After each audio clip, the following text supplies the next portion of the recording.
Jamie Vardy makes the run. Jamie Vardy, yeah, of course, it has to be him. Jamie Vardy has netted his 200 goal for the club. Hello, guys. Jamie Vardy is a 2 times double centurion, and Everton move away. Everton finally shut the door to Goodison Park. Let us get down into the full details. Jamie Vardy, what a player, completed his 200th goal yesterday, of course, in the Leicester City final home game in the Champions League against Ipswich. Let's get down into the details, guys. It was a beautiful weekend. And of course, Everton, we'll get to talk about Everton. Everton have played their last game at the Goodison Park. They will be moving to their new stadium, of course. It was a very, very emotional day at the Goodison Park. We will be bringing that to you very soon. But let's start off. Jamie Vardy. After the, you know what, a great player, when a great player starts a career, he is always known. A great player will always be a great player, even from young age. Jamie Vardy is a player that was released, at the age of 16 by Sheffield Wednesday. He was released, and of course, after that, he went on to play for. He began his senior career with Stockbridge Park, and he broke into the first team actually in 2007, and spent 3 years at Stockbridge Park Steel.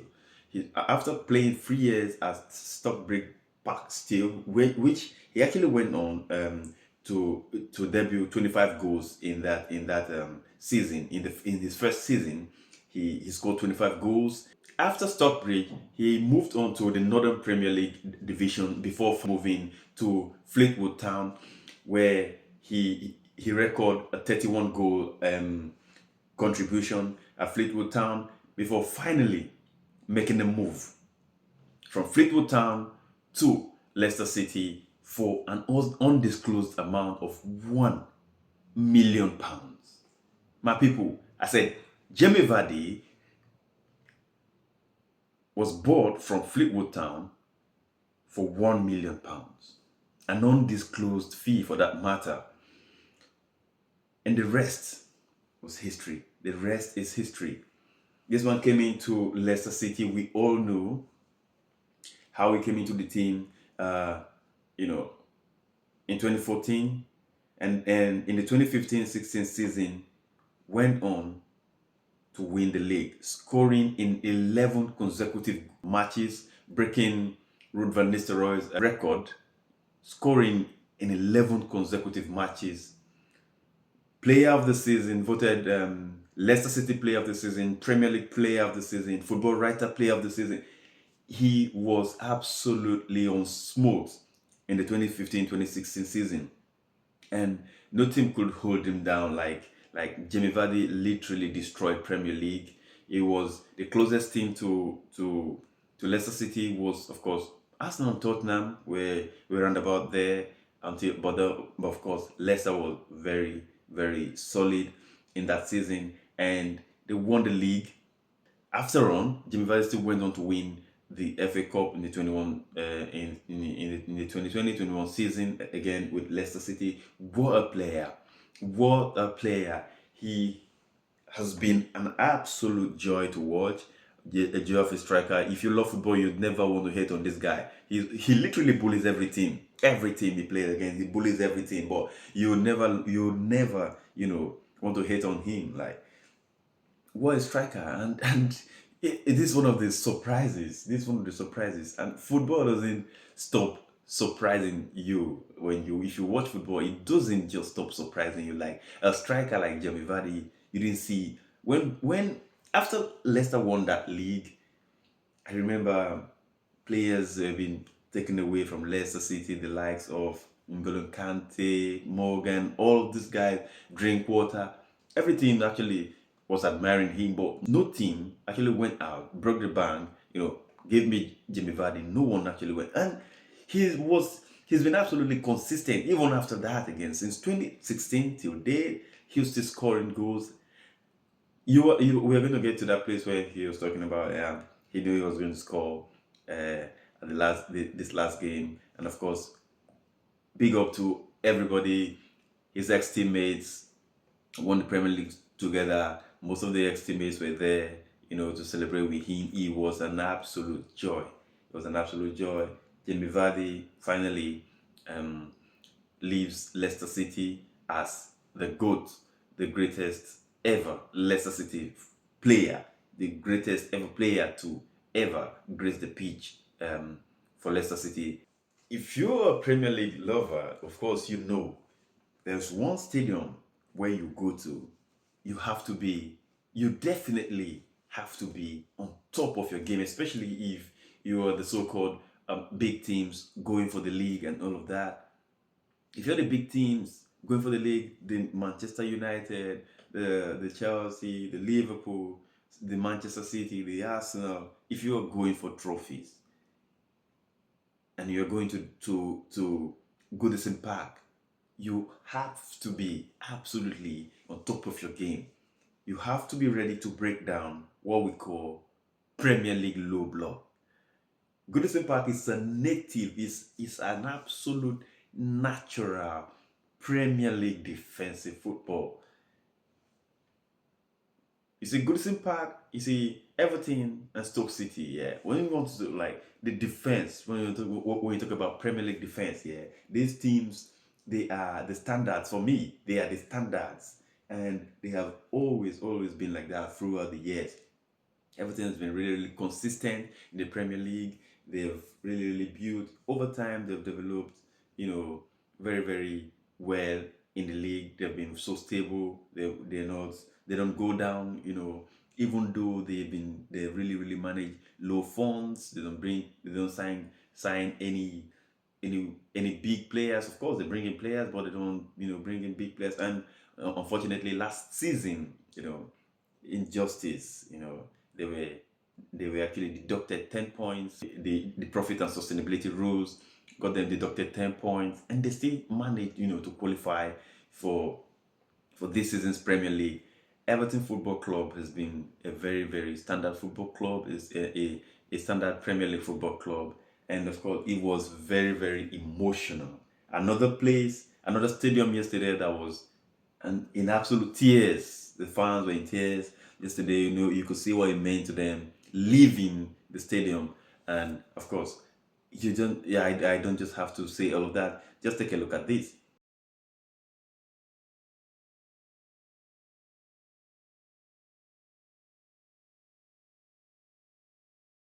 Joy and all over the place, as you can see, it was an absolute scene. It was an absolute scene.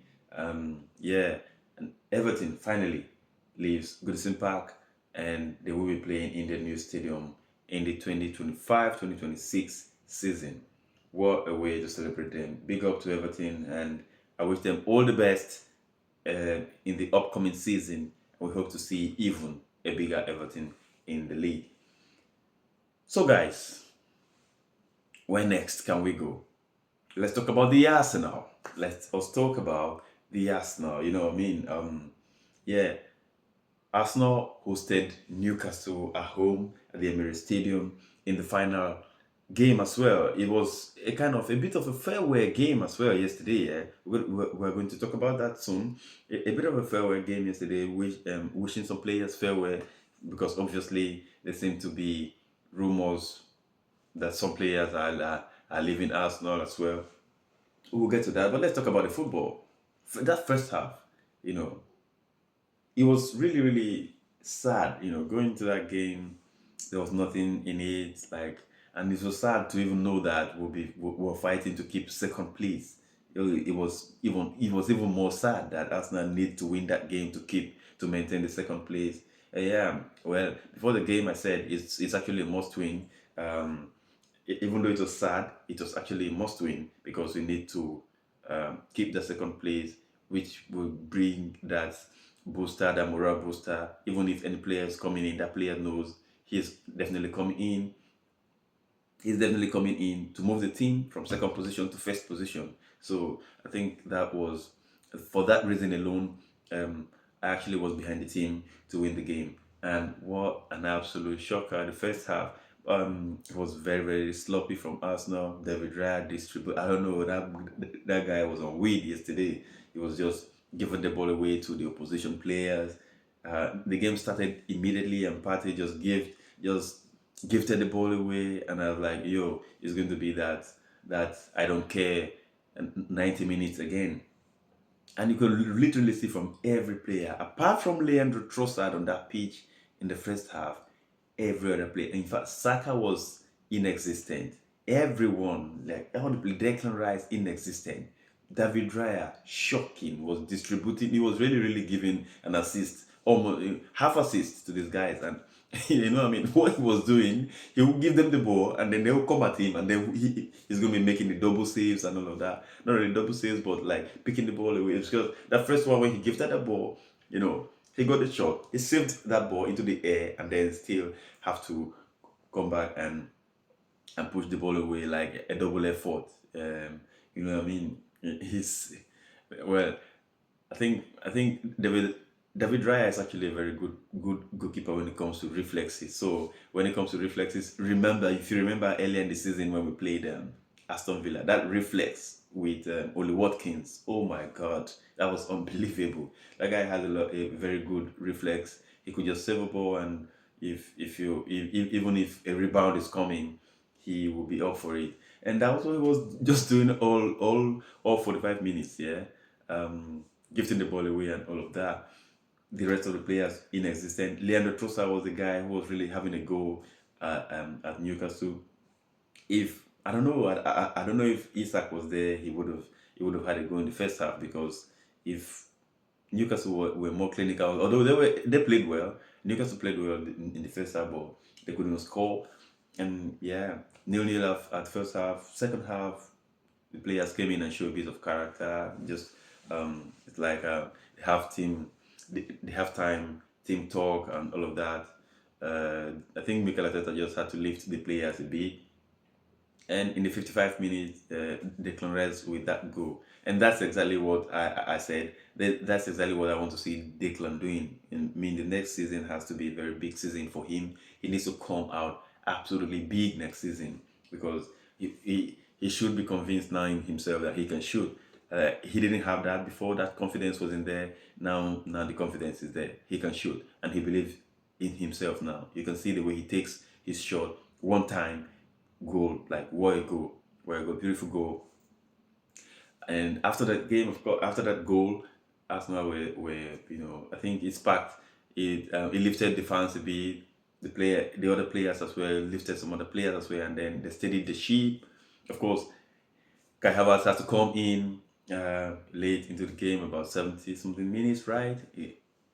After spending about 3 to 4 months, on sideline due to hamstring injury. Is it hamstring? Yeah, hamstring.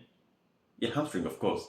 He was sidelined for 3 to 4 months, and he was back. Although when he came back, it was obvious that the team just wanted to steady the ship and see out the 1-0. So there was not much, but there was a shot that I expected him to just go himself and take. But not disappointing though. But remember, Kai Havertz, even after being out for that long, he is still Arsenal's Arsenal's top scorer with 15 goals.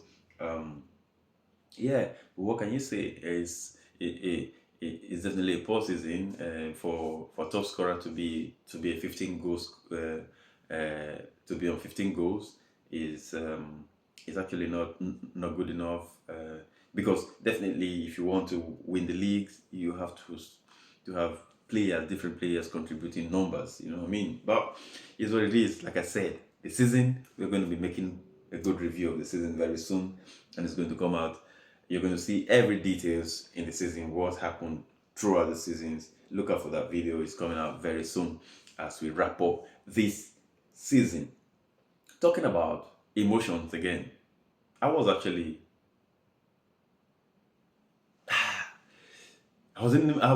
having emotions seeing likes of Tierney coming on the pitch at about 87 minutes or so. and getting to realize that it's likely his last game for the team. Tierney, in case you don't know, I rate him so much, big time. And there was a time I wanted him captain. That guy is a captain material, like the way he plays his football. If you ever think of commitment, think of Tierney, because even amidst all these adversities, you have Miles Kelly ahead of you. If Miles Kelly is not there, you have Calafiori ahead of you. If Calafiori is not there, you have Urian Timber ahead of you. If Urian Timber is not there, in case possibly he may even have Kivio go left back ahead of him. So it's like fourth, fifth choice left back at Arsenal. I mean, that is so crazy to think about. Even in that adversity, man, when he gets 2 minutes to play, he gives Kieran Tierney performance. That guy is a bowler. I really hate that he wants to go and play regular football. I don't know if he wants to. I don't know if it's a matter of wants to, but of course every player wants to play. Every footballer wants to play, even the 35, 36-year-olds, they still want to be playing constantly. So I won't blame him at all if he wants that. But I think, for me, I think Mikel Arteta can actually do better, bring him in more, giving him the minutes he's playing is too poor. You have a very good defense. Why not bringing him? He's a very good defender. He defends very well. The only problem is inverting. Yeah, he's not a good inverter, but he has his own qualities. He has his own quality. And if you want to bring in a striker like Gyökeres or Isak, you need a Tierney. You need Kieran Tierney. Gyökeres you need Kieran Tierney to give. Oh my goodness, I'm going to hate if Kieran Tierney leaves Arsenal, because I just want to watch that his crossings, that running down the flanks and crossing into directly onto the 16-yard box for the strikers, to deal with it. It's going to be momentous, and he's not going to be there, unfortunately. I talked about Granit Xhaka. I said Granit Xhaka need not leave. I said Granit Xhaka need not leave. If he had not left, Arsenal definitely would have won the league last season against Manchester City, because we needed that. Imagine, Granit Xhaka sat on the bench coming up in the second half, in the 70th minute, in the 60th minute, for either Thomas Partey, Declan Rice, Odegaard in the midfield. Come on. And we didn't have that. And we lost the league because of that. Again, Arteta is about to make a mistake for another key player that I love so much again, Kieran Tierney. And he's going to go. We're going to get a striker that will fit in the profile of the style, fit in the style of Kieran Tierney. And then when the striker comes, Kieran Tierney is not going to be there. This is something I'm going to talk about especially in another video, and Arteta need not make that mistake again. I know we got hell of left backs, but he can. Zinchenko. I forgot to mention Zinchenko. So look at, like, Kieran Tierney is like the fifth, sixth left back option. Come on. That is mad. He's a proper left back. I think he's the. Got to think of it. Apart from Calafiori, him and Calafiori are the proper left backs. I think Calafiori is even he plays central defense for Bologna and Italy. Yeah, if I'm not wrong, he plays central defense for Italy as well. So if you're talking about a natural left back, it's Kieran Tierney at Arsenal currently. Kieran Tierney. But man is going because he doesn't know how to drift into the midfield and do all the inverting and all of that. These players are overcoached these days. I agree with anyone who says that. These players are really overcoached these days. Free-flowing football, you don't find that anymore. Players, the fullbacks running on the flanks, doing their thing, cutting in and doing their thing, no more. Because of inverted football, it's so boring. It's so boring. Absolutely boring. But what have we got to do? what have we got to do? Let's watch out for the summer what Mikel Arteta wants to do, but I will be really, really critical if Kieran Tierney leaves the team. I'll be really, really critical of Mikel Arteta. And again, I know you let Smith Rowe go. I'm not so comfortable with that, but yeah, I love to keep him. He's a fine footballer. He can always be there on the bench and just come off, just score up to the little things like I don't. These three players: Xhaka, Kieran Tierney, Smith Rowe. Honestly, I don't think there's a need to rush them out of the team. There's no need to rush them out of the team when you're keeping players like Jorginho, who doesn't have the legs anymore. You're keeping players like, come on. You keep Cedric in the team for a very long time. You keep, there's no need rushing those players out of the team. But that's what Mikel Arteta is doing at the moment, and he has to really look at those details. It's really, really important. He looks at those details. Another player, talking about Jorginho, Jorginho is leaving the club as well. There are all reports around that he'll be joining Flamengo in Brazil from next season. And of course, he's been a good servant to Arsenal. He's been really, really a professional footballer, and I really wish him all the best. I guess he's played his last game at the Emirates Stadium for Arsenal, and I wish him all the best going forward in his career. And for all I guess, he's going to he really wants to be a coach, and for all I heard, if everything I heard is correct, he is going to be that guy who can make a good coach as well. Good luck to Jorginho, and I wish you all the best in the remainder of your career, of your football career. Where next? What next do we talk about? Chelsea FC. There is every possibility that Chelsea United, you're going to finish 7th. And when you finish 7th, you won't be playing the Conference League. You know what? Crystal Palace, Tottenham, or Man United, they're coming. In fact, Crystal Palace is there already. They will replace you. You go down 8. Tottenham or Man United will come. You go down even further. You play 1 game a week next season. 1 game a week. If you don't go and win away at Nottingham Forest, which you lot know is not possible. For you to win at Nottingham Forest, if you do win at Nottingham Forest, trust me, you're a proper Champions League team. But trust me, I know you more than you know yourself. You're going to lose. You ain't even drawing that game, you're going to lose.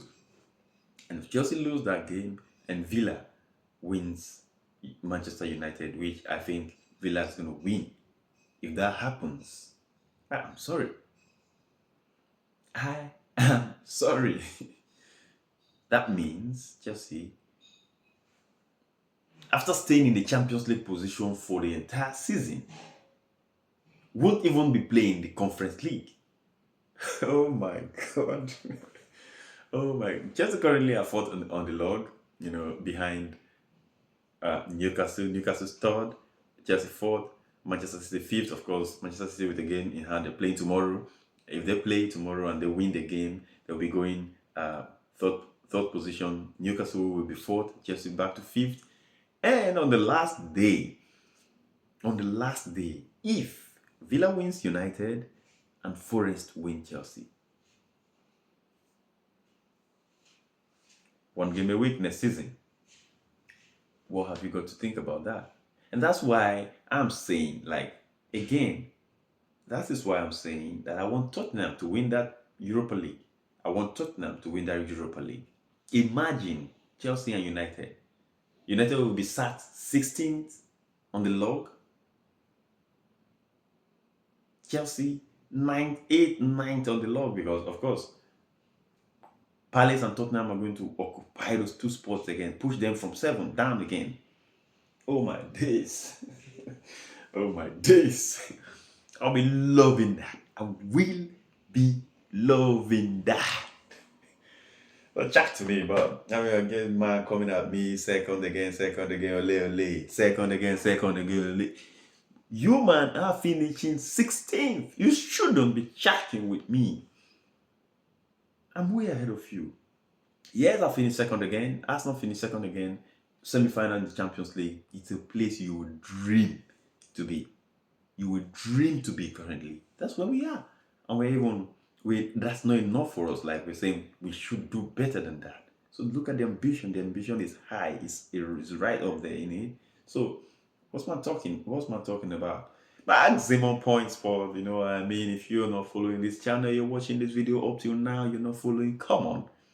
Come on. You can do better. Just subscribe. Subscribe to the channel. Like this content, of course. Turn on your notification because there are a lot of season analysis that is going to be coming your way and you do not want to miss that. And because of that, I'll see you soon. Ciao.